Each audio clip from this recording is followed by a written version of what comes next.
Megan, I need for you to introduce our guest. I need to introduce Tamara's guest. Yes, because Emily said you're her BFF and Tamara's not here.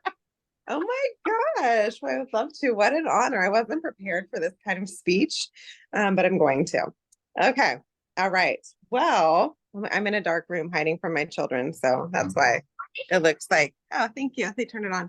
All right. So tonight we are going to hear from one of the top leaders in Plexus. You're not going to hear a better speaker anywhere. Emily is gold, and she is about to share some business tips with us. I don't know what else she's going to share, just some business tips. She lives in Idaho, which she might be the first person I've ever met who lives in Idaho, home of potatoes. And she is married with two girls, and I'm excited to hear from her.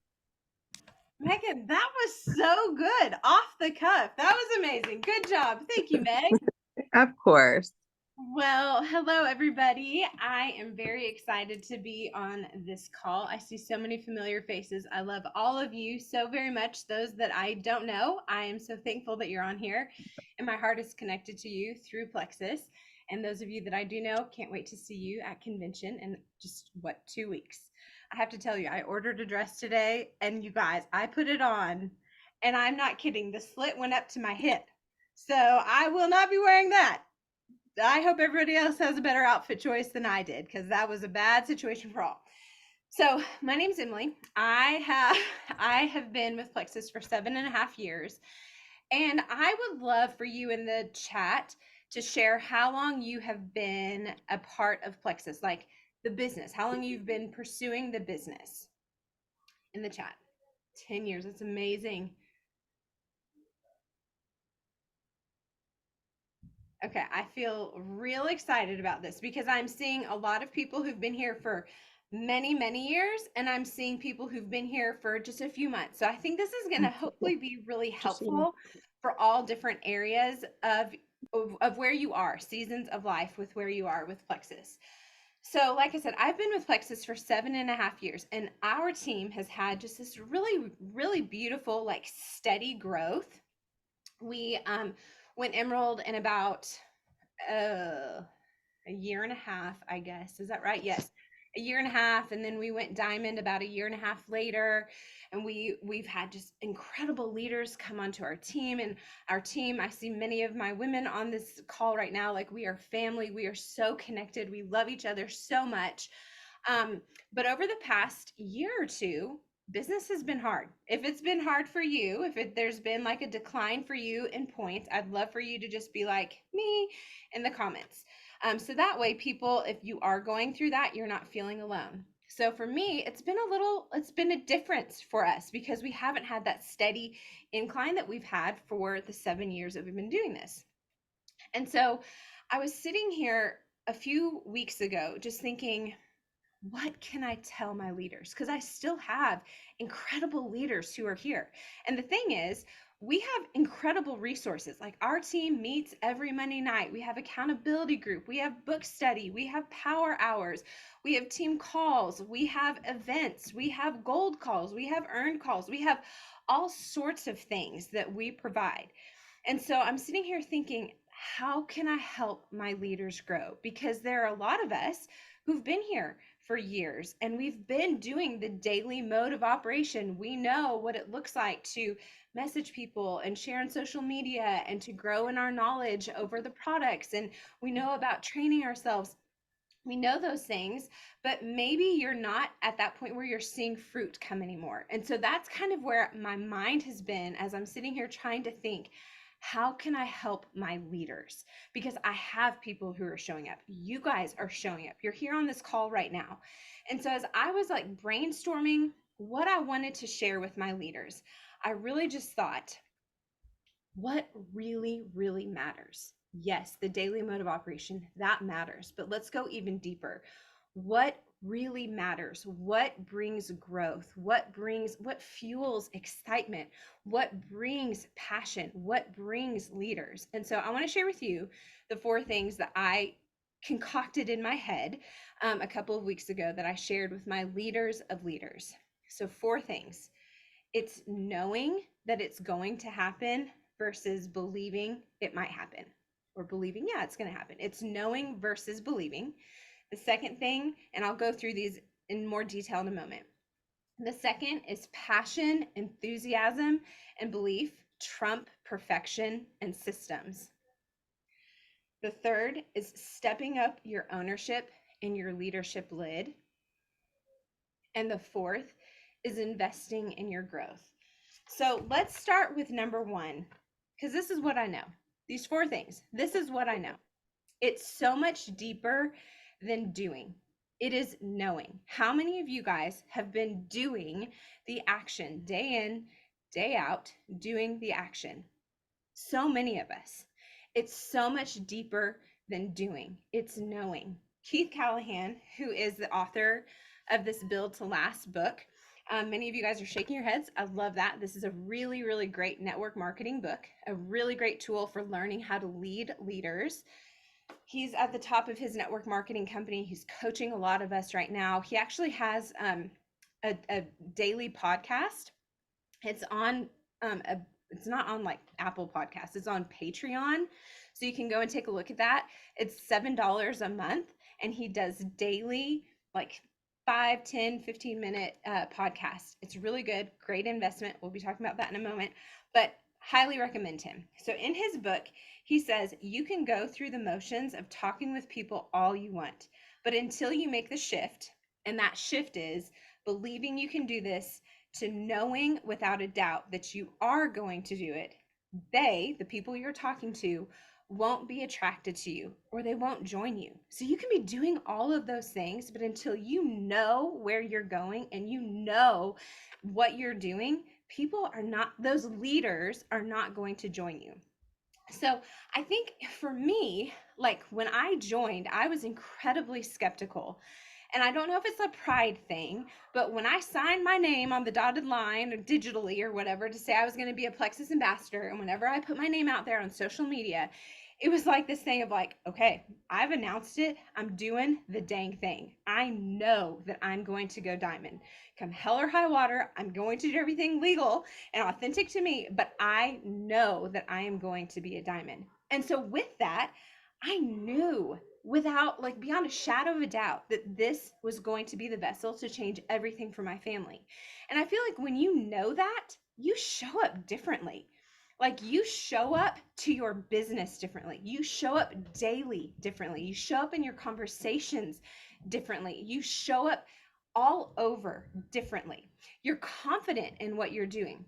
Something that I have really valued, and hear me, like, it is a struggle from time to time, but for the most part, that knowledge for me, if I know where I'm going, I'm confident that I can do this and I will do this. There's just been this confidence of like, I don't have to look side to side, because I'll tell you, I think that comparison of looking side to side is one of the top reasons people don't do well here, because they look side to side and they see people maybe who started after them, who've gone higher or faster than them, and then they start to worry and they don't have this confidence in themselves. They don't have this confidence that they can do this because they're looking so much side to side. If you guys haven't read this book, The Gap and the Gain, it's so good. We read it with our rubies and above a couple of months, or I guess last month, and we liked it so much and it was so impactful that we're now doing it just as a team-wide book study. But in this book, he says there's a quiet confidence that comes from running your own race, from no longer measuring or comparing yourself to others. And you guys, people are drawn to that confidence. And when you have that confidence where you don't have to look side to side and measure your success against somebody else, there's such a peace that comes to you. And so if you're in a place where you are comparing side to side, I just want to remind you, you have no idea what that person you might be comparing yourself to, you have no idea what they're going through. I don't know if you guys know Lindsay Joseph. She's an emerald with Plexus. She just recently moved her family to Germany. I love this story. She shares it on her social media, so I feel like it's fine to share about it here because she shares about it herself. But one of the things I love that she shared recently was a reel. I think it was a reel. And it was a picture, a before picture of her, and then an after picture. And she's like this smoking mom, 3 kids. She looks great in a 2-piece bathing suit. You look at her, you hate her, and you think, how in the world does she look that great? But in her reel, she shows like sometimes you don't know all the details. And she shares that she had some sort of surgery, like cosmetic surgery. And so you don't know, you know? And so it's like you can sit there and you can look and you can see, oh, Candy, she just flew to the top. What is she doing that I'm not doing? And I think it's good to have like a healthy competition. I'm sorry, my family's all upstairs yelling right now. I hope that you can hear me. But I think it's healthy to like see what other people are doing, of course, as long as you're in a good mind space where you're not comparing yourself and you're not measuring yourself against them, because you have no idea. You have no idea what people are doing, what they're going through. Stay in your own lane, celebrate people, be confident in what you're doing. Don't compare yourself, because that's going to rob you and that's hurting your business, because people are drawn to confidence. People are like your leaders, your potential leaders are drawn to that confidence, which leads us to point number 2. Point number 2 is passion, enthusiasm, and belief trump perfection and systems. I really like this one because I don't know about you, but still to this day, as a diamond who's been here for a long time, when somebody comes to me and says, hey, what's your system? I kind of freeze and I'm like, oh my gosh, I don't know. Do I have a system? Do I have a system? Like, does anybody ever feel that way? Or is it just me? Okay, some of you are shaking your head. So I think I'm going to talk to you about systems in a moment. But I think so often we do look side to side and we doubt ourselves and we think, oh, this person is so much better, you know, on the camera, or I need to have like this perfect social media, or I need to like really know how to have this perfect way to converse with people. I don't know how to seal the deal. I don't know the perfect words to seal the deal, or I don't have this perfect system, so I don't know what I'm doing. And we become paralyzed. But you guys, the thing is, I don't know if Tamara's on here yet, but the thing is, like, Tamara loved the woman to death, but like she's not a product person. I was not attracted to her and her business and her leadership because of her knowledge of the products or her perfect way of messaging me. Her first message was a very, very long message. Oh, here she is. Where did you sing? I'm sorry. I thought I was still on me. I was laughing that I'm not a product person. That's so true. But so the thing is, like, Tamara wasn't perfect in her delivery, but I wasn't attracted to that. I was attracted to her belief in me, her belief in the opportunity, her passion in what she was creating and what she was helping other people create. And so I want you to rest in that, that your passion, your confidence, your enthusiasm, that trumps perfection. That trumps this perfect system. And I do want to speak to that too. You do have a system. You do have a system. It may not be this perfect thing that you can like do this perfect elevator speech in 30 seconds and give your system, but you do have a system. You know that you are exposing people to the products and the opportunity. You are inviting people in, you're messaging them, you're inviting them in, you're doing third-party validation, you are sealing the deal, you're encouraging your new customers to get their products paid for, you're helping them message, post, do the things that you have done. You have a system. So don't let this fear of, I don't know what I'm doing, paralyze you. You do lean into your passion, lean into your belief in these products. And the thing is, if you've been here for a while and maybe that belief and that passion is wavering, that's on you, sister. Like, you can go figure that out again if you really want this. If you know, like we said in the point 1, if you know this is what it is for you and your family.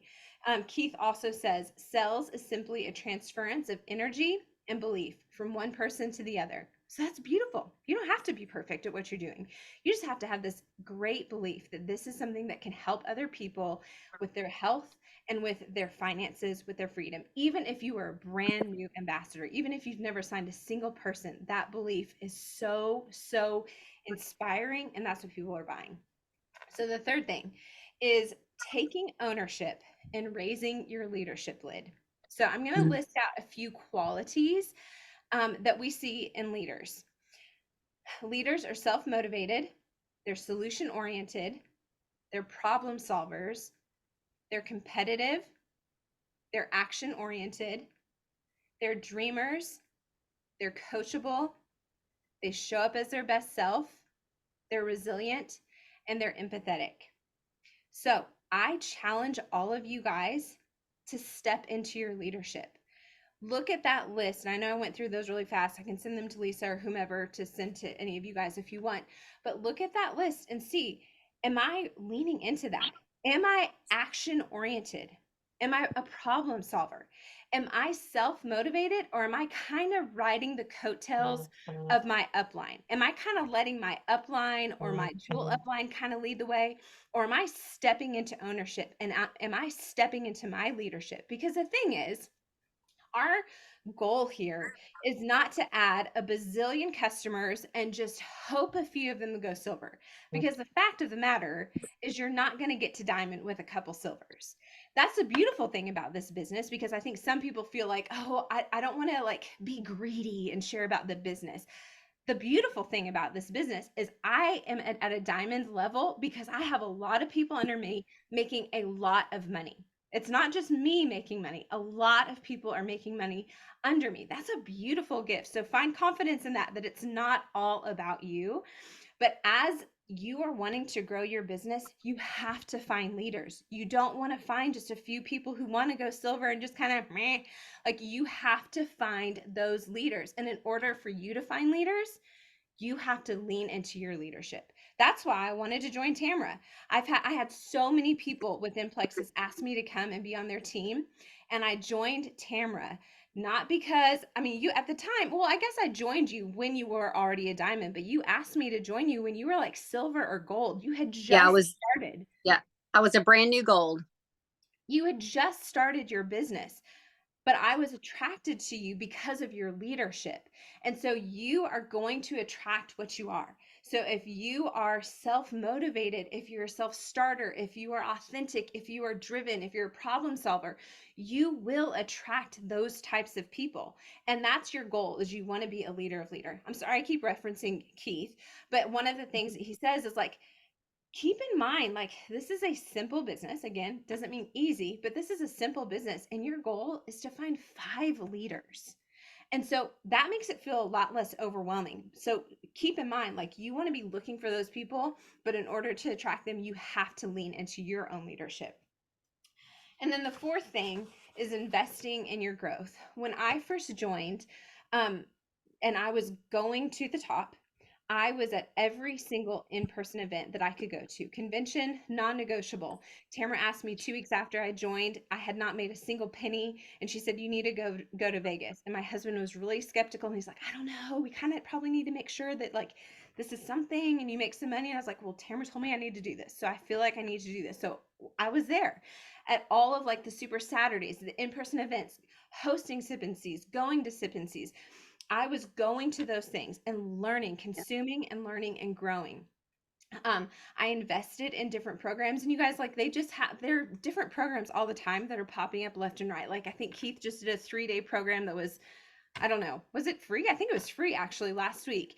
And then you've got a bunch of other leaders within our company who are offering short little, free or small amount of investment into training. And so do those things. And the thing too is, there's so many incredible trainings that I grew up on. Like, corporate wasn't doing a ton of training, so I don't really lean into those right now because I didn't grow up on those. But like, I totally trained myself through Tamara's trainings, through Brooke Hemingway's trainings, through Melissa Eichenhorst trainings. There's some really great YouTube trainings from Christina Williams and Brittany Howard on YouTube, and it's all about leadership. And so I encourage you, take ownership and start investing your time in figuring out how to become a stronger leader here. You've got great podcasts. Ambition Coalition is a great one. Lead Her Ship by Brittany Howard is a great one. So you're not short on trainings. You're not up a creek. Like, you have so many resources, but it's up to you to make that investment. And if you don't have a team under you yet, go power partner with somebody. Go link arms with somebody who wants to do this, and you guys run to the top. If you've been here for 10 years, I encourage you, go start learning again. go back to what you started with. And yeah, things have maybe changed a little bit, but not really. This is still a business about people. This is a business that is about loving and serving people. And so if you've been here for a long time, don't become jaded and feel like, oh, I already know those things. Go invest in your growth again. Last thing is that, again, our boy Keith, he talked about in that book, he talked about how when he joined his network marketing company, he had a small investment at the beginning too. You know, ours is $39.95. I don't know what his is, but he said that though his investment was small, in his mind, he made himself show up to his business like he just invested into like a McDonald's franchise. He said that he, in his mind, treated his network marketing business like he just invested $250,000 into a brick and mortar. And he said that helped him to show up with passion, with grit. Because here's the thing, if we just kind of believe, yeah, like I think I could be a diamond and I just had to invest $40, there's not a whole lot on the line holding you accountable. You know what I mean? Like, but if you are like, I know I'm going to do this, and you show up like you're owning a brick and mortar that you just invested a lot of money in, you're going to show up differently. And so we're lucky. We don't have to have that type of investment, but there's a discipline there that's needed for you to grow, Yeah. regardless if you've only been here 5 days or 15 years. So, in closing, the 4 areas that I think are really important for us if we want to advance in growth, no matter how long you've been here, is to know that it is happening rather than just believing it's going to happen. You're going to show up differently when you know it. The second is having passion, enthusiasm, and belief, because that trumps perfection and systems. The third thing is stepping up your ownership and your leadership lid. Enough riding the coattails of the leaders above you. You are fully capable. Step into that leadership. You are so capable, and that's going to attract other leaders to you. Everything here is figure outable. And then the fourth thing is invest in your growth. That's all I have. Emily, if you real quick, can you run through those qualities that you were listing about leadership? I had a different question I was going to ask at the end of this, but I'm going to do a question around that. So would you run through that real quick? Yeah. So leaders are self-motivated, solution-oriented, problem solvers, competitive, action-oriented, dreamers, coachable, authentic. They show up as their best self. They're resilient and empathetic. Awesome. Well, I'm sorry. I just want to apologize that I was late on the call. My youngest daughter started throwing up multiple times, and there was, not going to give you too much detail, but it was everywhere, all over her, in her hair, all the things. And so I just jumped in the shower with her and was cleaning her up and totally lost track of time. And then all of a sudden it hit me and I literally ran. I was like, Barry, you're going to have to finish this. Jumped into my closet with no pants on. So like, it's fun times over here. So all that to say, I am so sorry. But whenever I was looking at who I wanted to bring on this call, like Emily was top of mind. I messaged her and I said, just let me know, because if it's not you, I'll go, but you're the one I want, because you come from such an authentic place, and everything that she's speaking of, she does herself. And I have seen her just grow herself and pursue personal growth and leadership over the years. And so I just wanted you guys to hear from her. And I love that list that she mentioned. I hope you guys were able to jot that down. Em, if you want to send that to me later, I'll make a post with that, with the recording. But my question to y'all for your giveaway is, out of all of those qualities, what is the one that you feel strongest in, like is your strength? And then what is one that you want to work on? So write your strength, comma, and one you want to work on. And I'm going to have Lisa pull a name from there for a free product I'm going to send out. Emily, you may need to jump off. I know you have another call, but I am so grateful for you. And I'm so thankful that you were able to invest this time with us. I know that you impacted lots of people. There's lots and lots of messages about how amazing this call was. So thank you so much for your wisdom and your grace. And we are just know every single one of you is capable. You just have to do it. And I know Yeah. that might feel hard and that might feel daunting, but one step at a time. Stop making excuses. Stop, this might be hurtful, but stop playing the victim card and step into your ownership, step into your leadership. It's so, so important. Okay. And that doesn't mean it's, My Yeah, team's go ahead. jumping off for our other call, but Okay. thank you guys for letting me be on. Yes. Bye, you Yes. all. Yes. And just because, like what she said, like taking ownership, that's not always easy, but it's so necessary in order to grow. And it's so easy, like she said, the victim mindset to go, oh, well, if I only had this quality, or if I only had this characteristic, or if I only had this rock star on my team, instead of focusing on what you can control and then pursuing those things, you know, through your own leadership growth, instead of just wishing and hoping. And like she talked about earlier in the call, like looking side to side and saying, I wish I had this, or comparing to someone else. Cause it's so easy to get paralyzed when you're looking at other people and either wishing for what they had, or wishing for a quality they had, or a leader they had on their team. And that just really can paralyze you and cause you to be stuck. So Lisa, would you mind throwing out a number and then picking a name for me? Yep. So I did number 10. So let's Okay. see. 1, 2, 3, 4, 5, 6, 7, 8, 9. I believe it's Barbara. No, wait. Brittany S. She said her strength is empathy and her weakness is resilience. So Brittany S. Ooh, love it. Who's Brittany S? Where's she at? Yay. Oh, there's lots of That's messages. me. Yay, Brittany. She said that's me. I don't see her. Okay. I didn't see that comment. So Brittany, message me and I'll get you a free product in the mail this week. All right. Apologize again, everybody. I'm so sorry. Real life over here, but we appreciate y'all. Bye, guys.